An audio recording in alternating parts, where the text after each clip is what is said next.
시청자 여러분 안녕하십니까? 헬로티비 뉴스입니다. 목동 14단지 아파트가 정비구역으로 지정돼 재건축이 속도를 내게 됐습니다. 이번 정비구역 지정 고시에 따라 14단지는 용적률 300% 이하를 적용받고 최고 49층 이하 5,123가구로 탈바꿈합니다. 또 도로폭을 넓혀 자전거도로와 보행 공간을 확보하고 주변 단지와 2호선 양천구청역을 연계해 보행 접근성을 높일 계획입니다. 안양 철로변에는 근린공원이 설치되고 노인 요양시설이 설치돼 어르신 공공돌봄 서비스가 강화될 예정입니다. 재건 추진되고 있는 목동 14개 단지 가운데 정비구역 지정이 고시된 곳은 6단지에 이어 14단지가 두 번째입니다.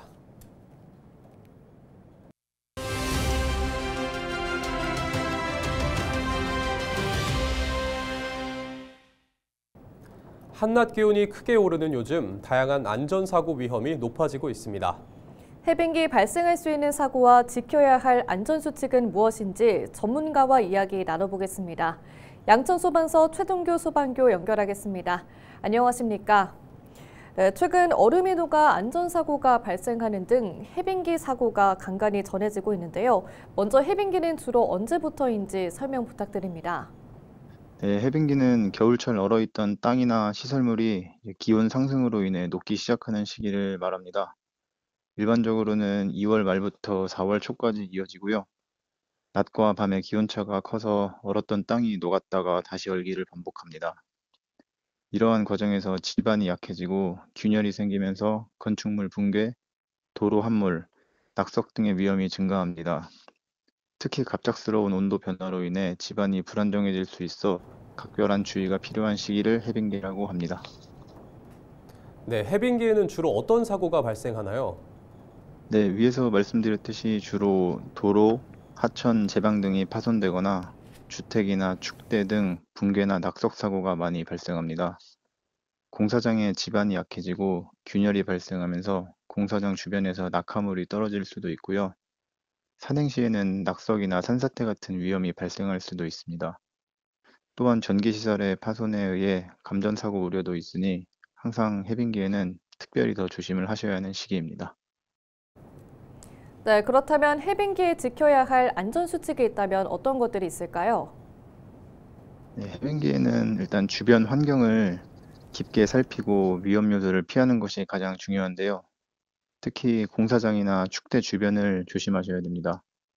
이런 곳은 지반이 약해져 있으므로 균열이나 치마, 붕괴 징후가 있으면 일단 119에 신고를 하시고 이런 징후가 있는 곳을 최대한 우회하여 다니는 것이 좋습니다. 그리고 날이 많이 풀리면서 등산도 많이 할 거라고 생각이 드는데요. 등산을 하실 때는 이제 지정된 등산로를 이용하시고 특히 바위가 많은 구간은 피해서 등산하시는 것이 좋습니다. 시간대는 아침이나 이른 오후에 산행하는 것이 안전하며 미끄럼 방지 장비인 아이젠, 등산 스틱 등을 준비하셔서 산행을 하시는 것이 안전에 도움이 됩니다. 네, 끝으로 해빙기 사고 예방을 위한 소방서 활동도 소개 부탁드립니다. 네, 소방서에서는 우선 공사장이나 절개지, 하천 주변, 저수지 등 붕괴 위험이 높은 지역을 집중적으로 점검하여 사고를 예방하고 있고요. 해빙기 사고 발생 시에 신속하게 구조가 가능하도록 장비와 인력을 철저히 준비하고 있습니다. 또한 시민들을 대상으로 안전수칙을 숙지하실 수 있도록 홍보물을 만들어서 배포하고 오프라인 교육도 함께 실시하고 있으며 균열이나 붕괴 징후 등이 발견되면 119에 신고할 수 있도록 적극적으로 안내하고 있습니다. 네, 오늘 말씀 고맙습니다. 지금까지 양천소방서 최동규 소방교와 이야기 나눠봤습니다.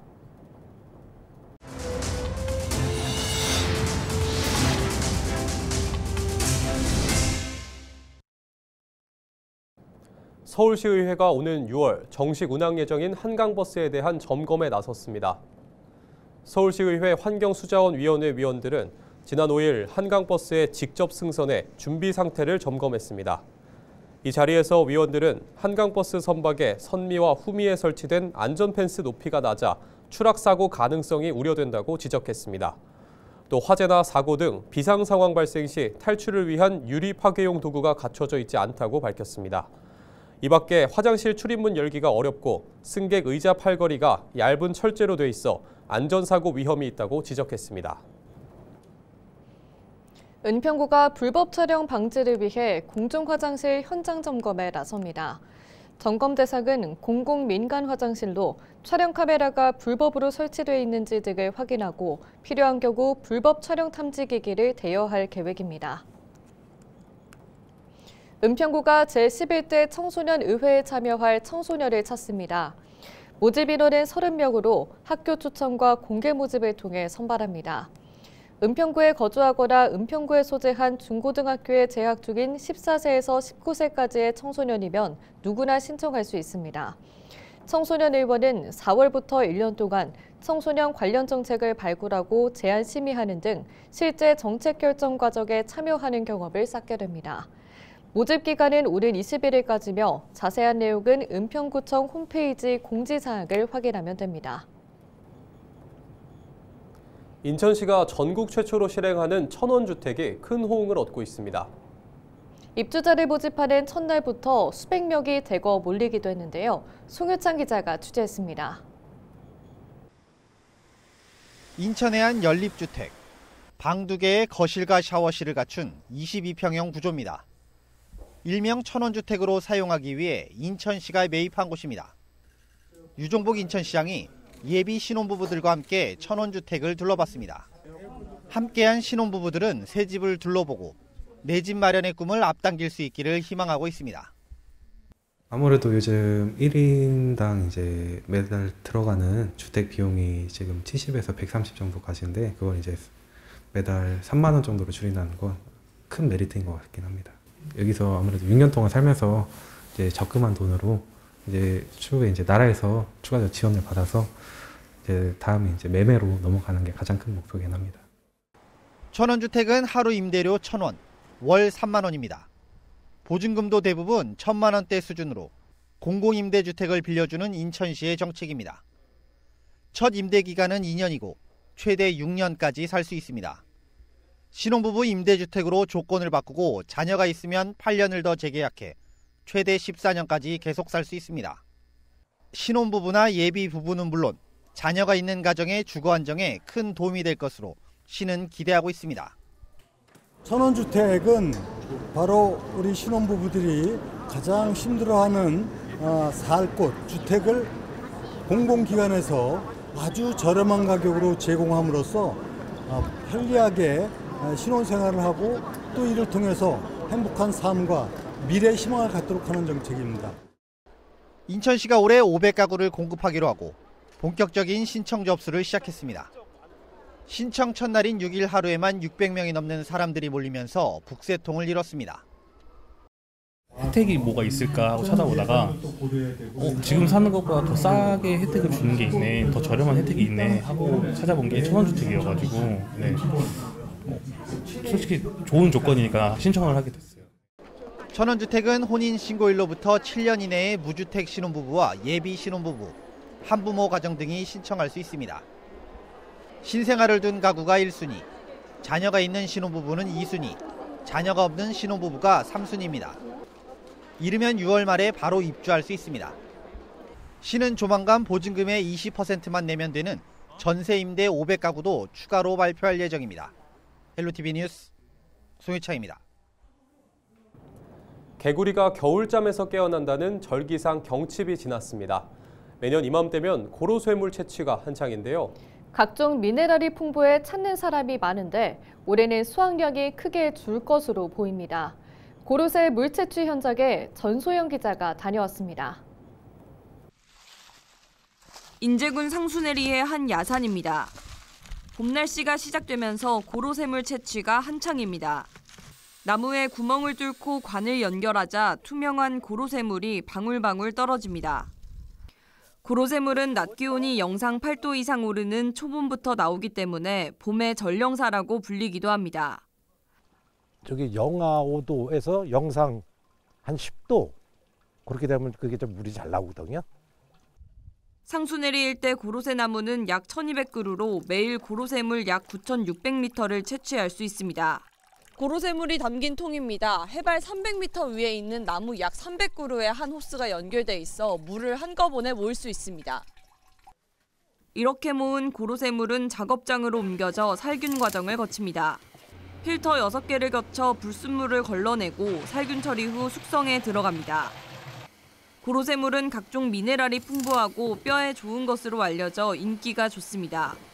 하지만 올해는 수확량이 반으로 줄어들 것으로 보입니다. 한파가 길어지면서 지난해엔 1월 말 시작했던 채취가 2월 말로 늦춰졌기 때문입니다. 아무래도 올해는 좀 한 달 정도 좀 늦어질 것 같습니다. 18개 창목반에서 지금 소득이 지금 한 50% 이상 지금 이렇게 줄어든다고 이렇게 보시면 될 것 같아요.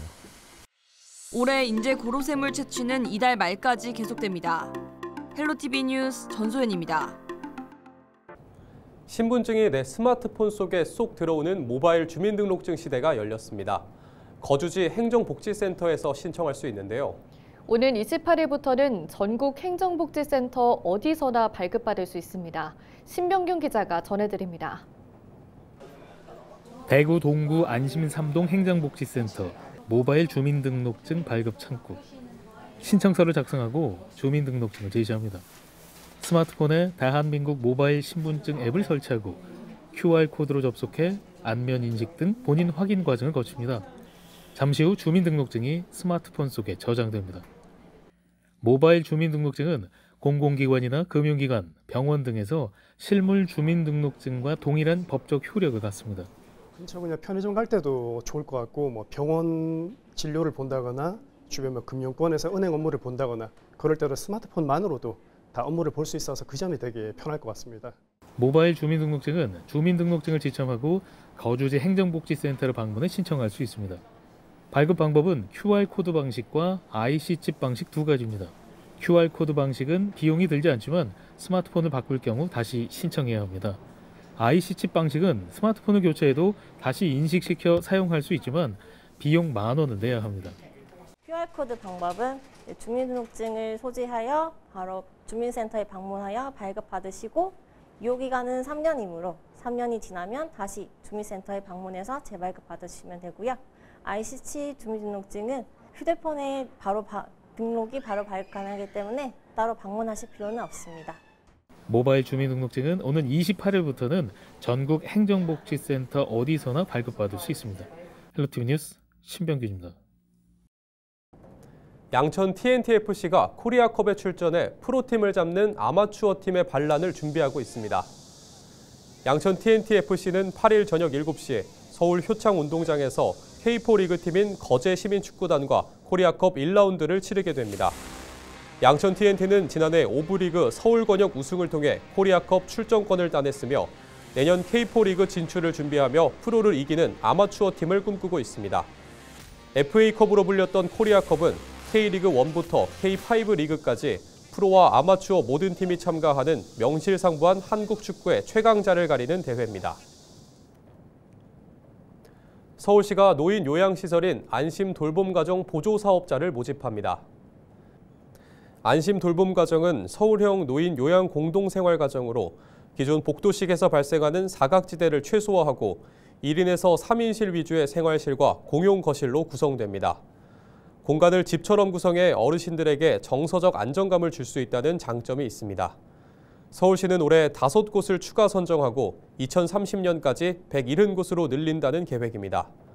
올해 안심 돌봄가정 보조사업자 신청은 다음 달 4일까지 주소지 관할 자치구에서 접수받습니다. 신청은 자치구 법인 또는 개인이 노인요양 공동생활가정시설을 새로 설치하거나 기존 시설을 리모델링할 때 가능합니다. 안심 돌봄가정 보조사업자로 선정되면 시설 조성비와 초기 운영비를 지원받을 수 있으며 향후 서울시 좋은 돌봄 인증제 인증 시 최대 연 2,700만 원의 보조금을 받을 수 있습니다.